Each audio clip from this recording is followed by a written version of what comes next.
the King of the World. James Cameron was the big winner at Oscar night in Los Angeles in March 1998.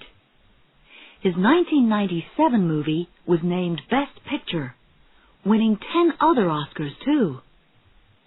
As Cameron held up the Oscar, he repeated a famous line from the movie, "I'm the King of the World."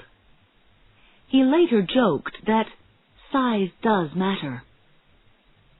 It was a dream that Cameron had for a long time. He loved history, and he was always interested in the story of the Titanic.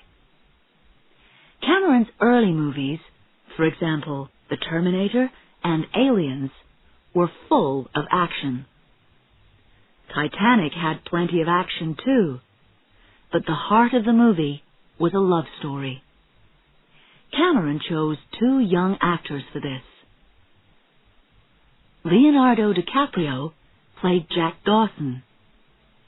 Born in 1974, Dicaprio was first seen on TV at the age of 5. He became famous in the 1990s with movies like What's Eating Gilbert Grape and This Boy's Life. Work on Cameron's Titanic was long and difficult for Dicaprio. Kate Winslet played Jack's lover, Rose. The British actress was also born in 1974. Winslet was not interested in small parts in Hollywood movies. She wanted to act in the theater. But soon, Kate was in the biggest movie that was ever made. While Cameron was making the movie, not everybody was so sure about its success. It took a long time to make the movie. As it continued, the cost went up and up. It finally cost between $185 million and $200 million. The movie's opening was changed from summer of 1997 to December. Many newspapers and magazines wrote stories about the movie, like Titanic sinks. Titanic was more expensive than any other movie. For the first part, Cameron filmed the real Titanic at the bottom of the ocean. He had to go down to the ship in a submarine 12 times. Cameron filmed most of the movie on a model that was almost as big as the Titanic. He wanted everything on the ship to be like the real Titanic. Clothes, furniture, machines, everything had to be exactly right. Not all newspapers and magazines liked the movie. One called it Dead in the Water, but people around the world loved it. The world's most expensive movie became the biggest success. It earned over $1,600 million. Biggest ship in the world. The biggest and the best. In the 1900s, more and more people wanted to travel across the Atlantic Ocean. The ships became bigger and better as ship companies fought hard for customers.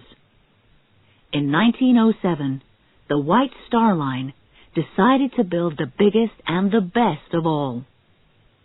The company planned to make 3 ships. Their names said a lot about them: Olympic, Titanic, and Gigantic. Next to the Titanic, most other ships seemed small. It was 269 meters, 882 feet long. At the time, the tallest building in the world was only 229 meters, 750 feet. Everyone thought that the ship was also very safe. There were 16 compartments. In an accident, big metal doors could close, and then no water could get from one compartment to another.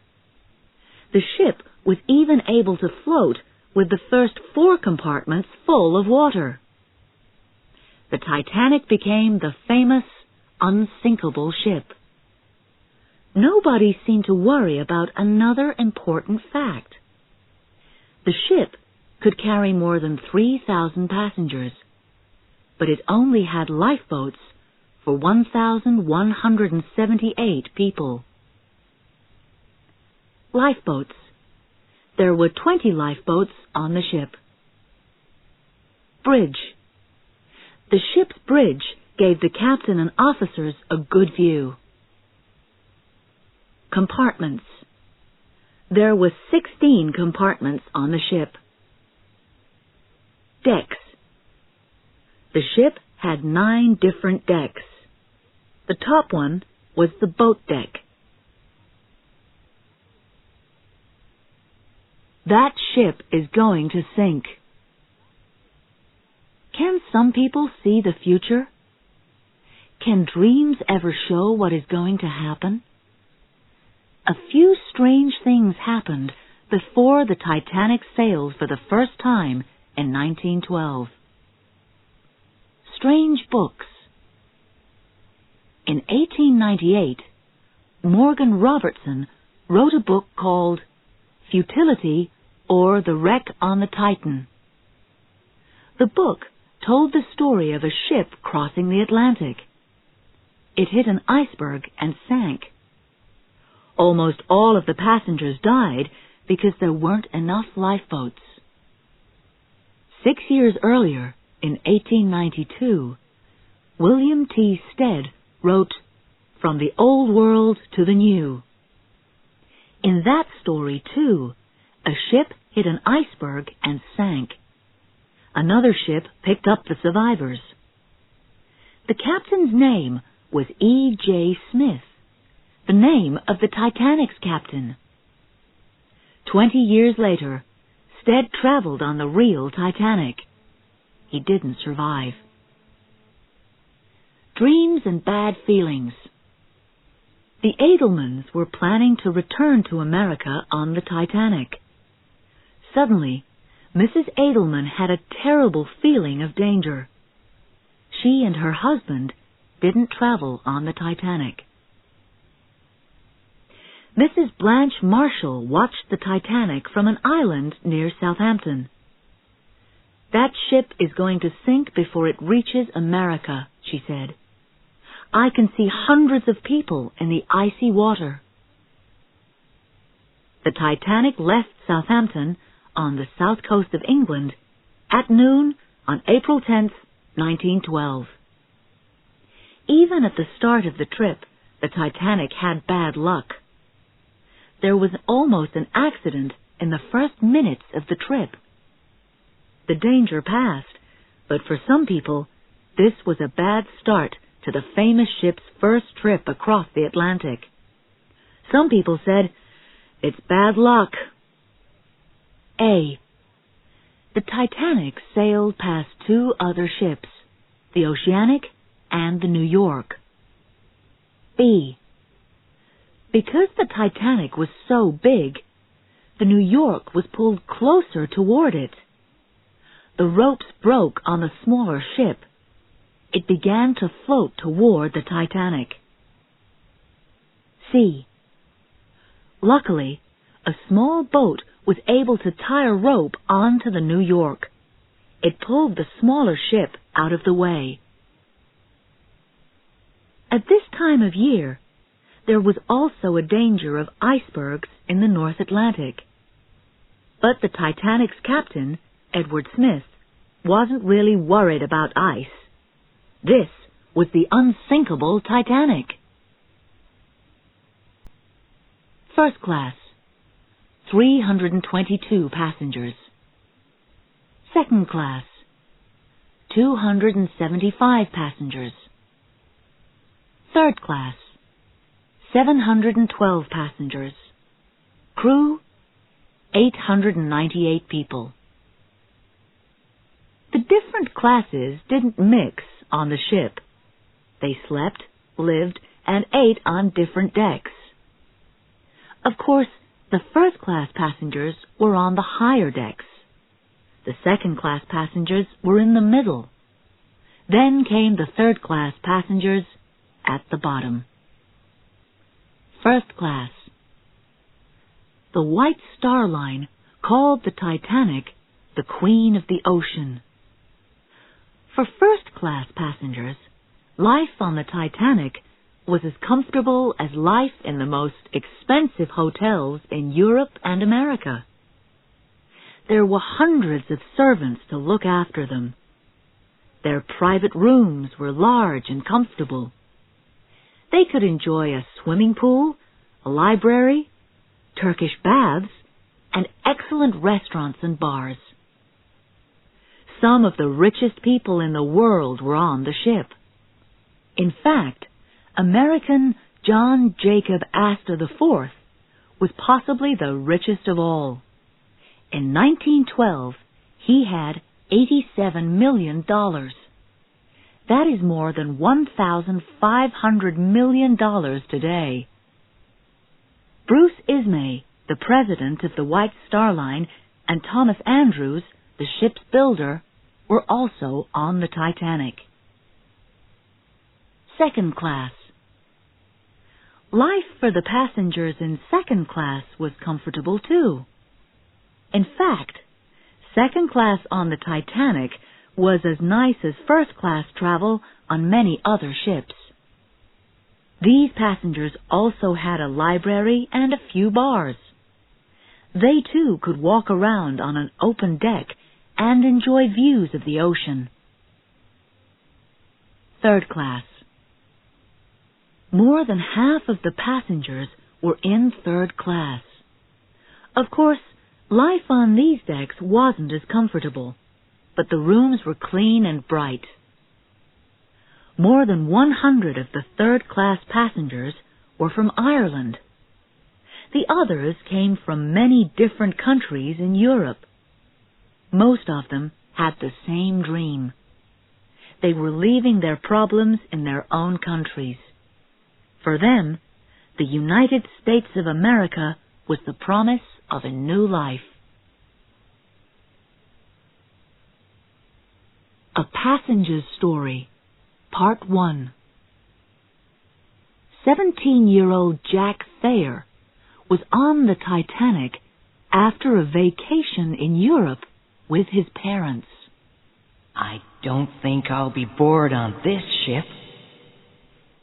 He used the ship's swimming pool every day. A ship with a swimming pool. On Sunday evening, while his parents ate dinner with the captain, Jack ate alone. Excuse me, can I have a light? Of course. The two young men talked for a long time. This ship's wonderful, isn't it? I was on a ship that sank once. It was near Alaska. I must go to my room.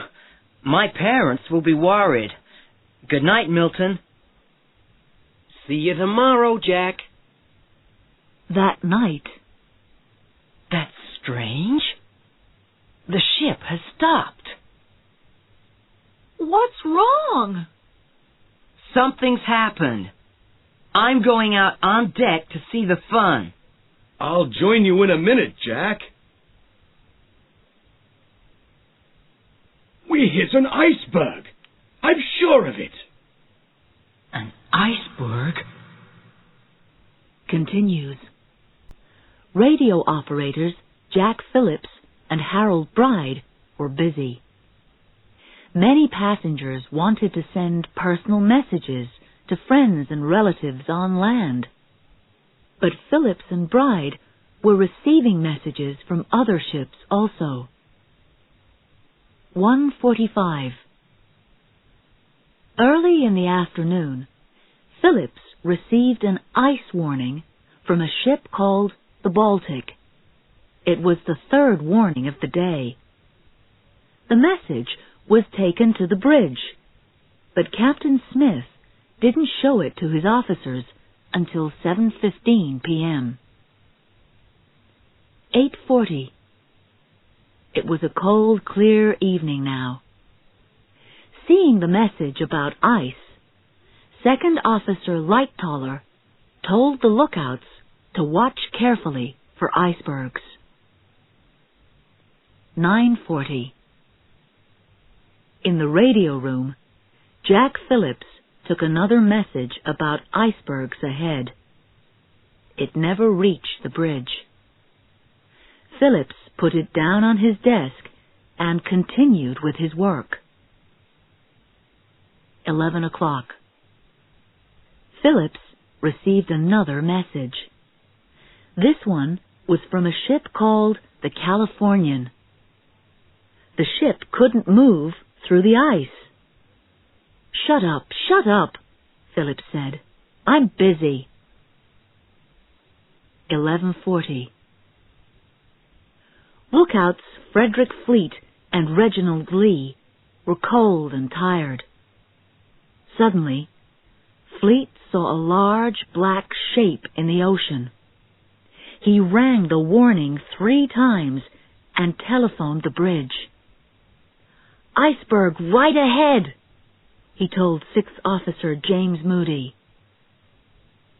On the bridge, First Officer William Murdoch had to act fast. He turned the ship left, hoping to miss the iceberg. He also ordered the crew to stop the ship. The iceberg was 30 meters higher than the top decks. Some ice fell onto the deck as the ship passed it, but nothing broke. It was a different story under the water. The iceberg hit the side of the ship, making a few long holes below the water. Many passengers heard the noise, but it wasn't very loud. Nobody knew it yet, but this was the beginning of the end for the Titanic. 11:42. Captain Smith hurried to the bridge. "What have we hit?" he asked Murdoch. "An iceberg, sir," replied the first officer. Soon, Bruce Ismay of the White Star Line was on the bridge too. Fourth Officer Joseph Boxall went to check the lower decks. 15 minutes later, he reported, "Water is coming in." 12 o'clock. Captain Smith and the ship's builder, Thomas Andrews, went below to check. Andrews immediately understood the terrible danger. The ship could float with water in the 4 compartments at the front, but there was water in 5 of the compartments. There was no hope. The Titanic was sinking. 12:05. There was only one thing that Captain Smith could do now. Just after midnight, he ordered the crew to prepare the lifeboats. Women and children first. After Smith gave the order, the crew started to wake the passengers. They told them to put on their lifebelts and warm clothes. Passengers should go to the boat deck. At first, many of them didn't believe the danger. Of course, the Titanic couldn't sink. Some of the first lifeboats were almost empty. There were 12 people in one boat for 70 people. As the front end of the Titanic sank lower and lower in the water, more passengers began to understand the danger. But they still didn't know the most terrible fact of all. There were more than 2,200 people on the Titanic, but the ship had lifeboats for only 1,178. Parents said goodbye to their children. Husbands kissed their wives for the last time.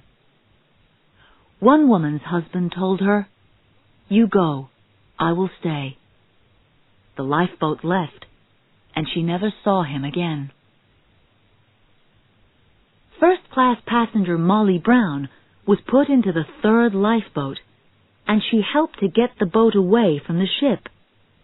Later, she saved a dying man, keeping him warm with her coat.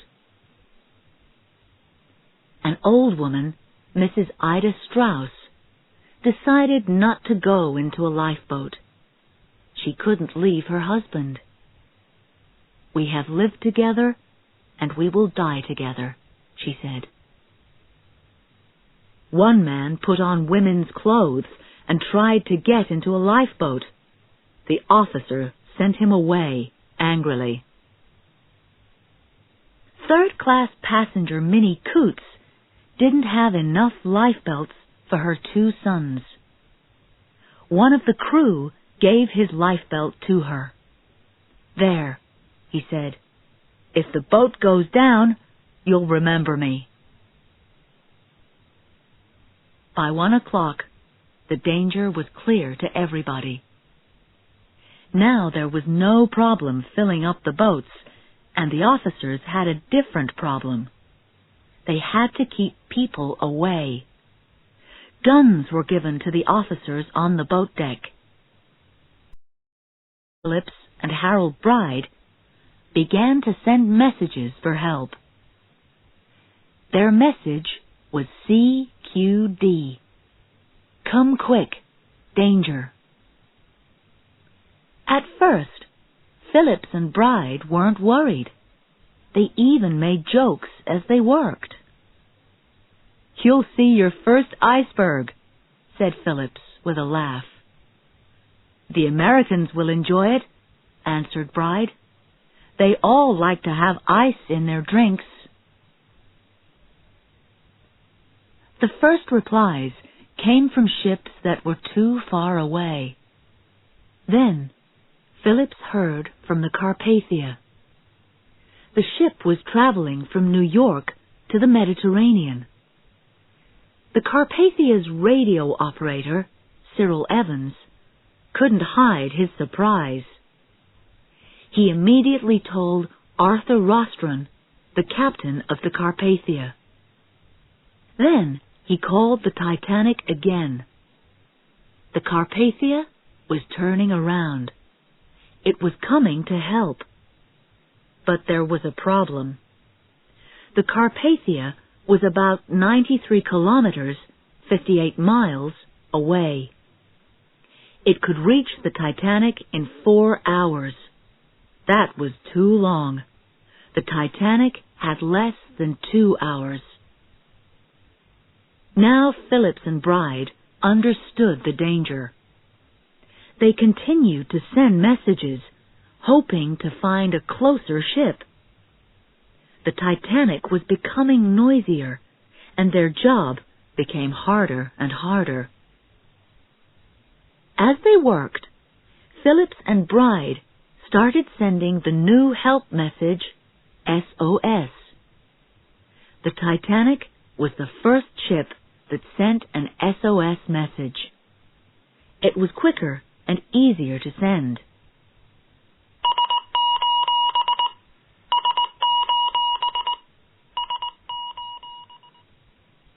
Morse code, SOS.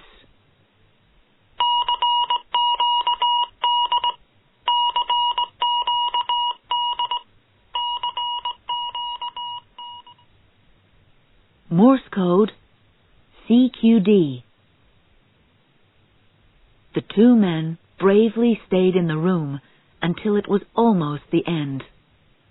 Their last message was sent at 2:17 a.m.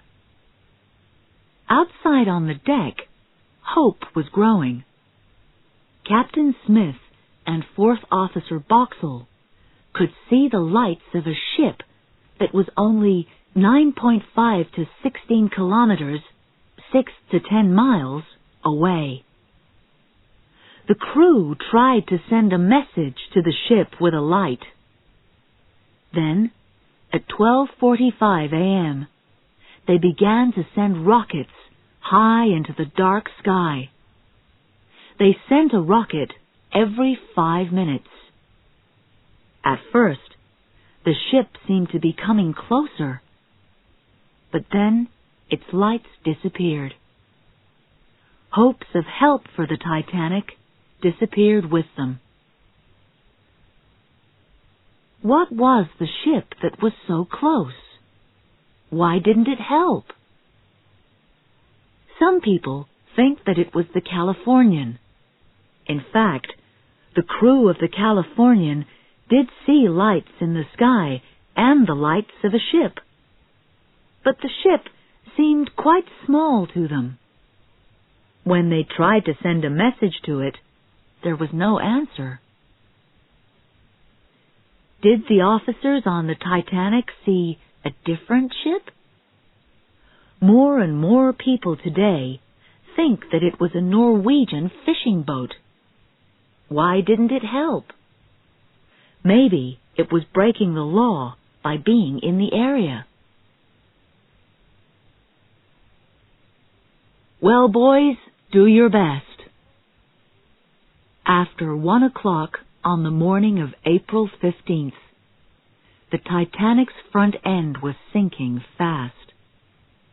The band still played and the lights were on, but everyone knew what was happening, and there were few lifeboats left. A 14 or 15-year-old boy tried to hide on a lifeboat. The ship's officer pointed a gun at him. "Be a man," he said. The boy left the lifeboat. When one lifeboat hit the water, its ropes were still joined to the ship. Before it could get away, another lifeboat began to come down on top of it. Luckily, a crewman cut the ropes with a knife in time. Was it true? Many people believe that the third-class passengers were kept away from the boat decks. It is true that many of these passengers lost their lives.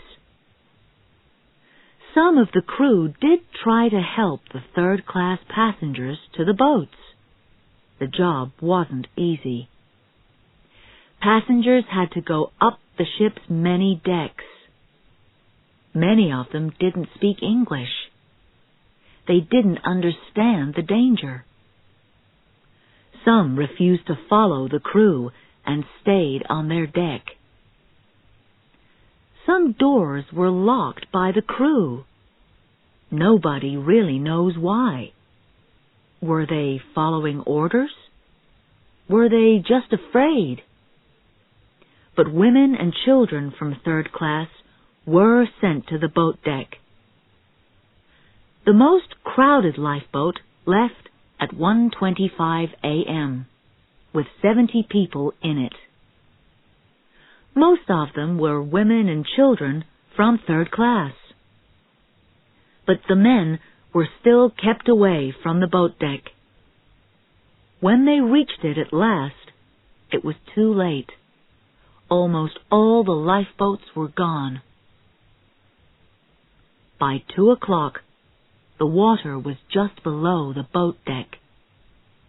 When the crew were preparing the next lifeboat, a crowd tried to climb into it. Second Officer Lightoller stopped them by waving his gun. The crew made a wall with their bodies while women and children got into the boat. Now only 2 small lifeboats were left. Each boat could hold 47 people. They were still tied to a roof on the deck. While the crew tried to free these last boats, Captain Smith shouted to them, "Well, boys, do your best for the women and children." Then he told them to save themselves. There was still more than 1,500 people on the ship.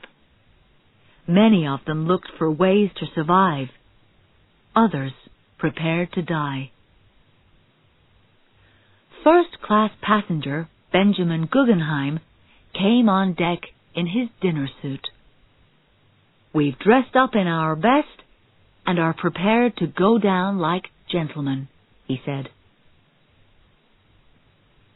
At around 2:10 a.m., Wallace Hartley told the musicians in his band to save themselves. All 8 musicians chose to stay with Hartley, and they played a final song together. Suddenly, the front of the ship moved more quickly down into the water. A big wave began to move up the boat deck. The end was here. A Passenger's Story, Part 2. I can't believe that the band is still playing. Jack! Milton, what have you done to this ship? This is serious, Jack. They're putting women and children into the lifeboats. Come this way. Then, there are too many people. Where are my parents? I can't see them. the friends watched as lifeboat after lifeboat left. Soon, the end was near. Look! He's tying chairs together. Climb up here. This is it, Jack. Good luck.